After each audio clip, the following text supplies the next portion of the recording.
আসসালামু আলাইকুম। তো কৃমির ওষুধ গরুকে ওষুধ কিভাবে খাওয়াবেন ধরিয়া, যাতে গরু নড়াচড়া না করে, যাতে আপনার সমস্যা খাওয়ানো যাতে সমস্যা না হয়। আর গরুর সবসময় চিন্তা করবেন যে ওষুধ খাওয়ানোর সময় যে শ্বাস নাড়িতে যেন না যায়। গরুর খাওয়ানো খুবই কোনো সহজ, একবারে কোনো কষ্টের না। এভাবে ধরে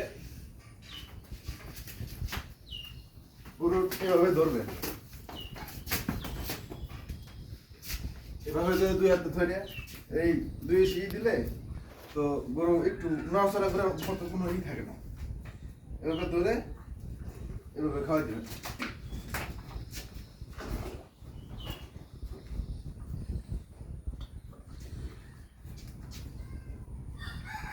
অনেকেই কৃমির ওষুধ খাওয়ানো ভয় পায়, আমার মতো এই পদ্ধতি খাওয়াবেন। গরু ওখানে ধরলে দুই নখ দিয়ে ধরলে আর কোনো সমস্যা হয় না। আর ভালো মতো এভাবে দেখলেন, খুব সহজেই খাওয়া ফেললাম কৃমির ওষুধ। তো এই ছিল আজকে ভিডিও। পরবর্তী ভিডিও দেখতে নয়ন কৃষি চ্যানেলের সাথে থাকুন।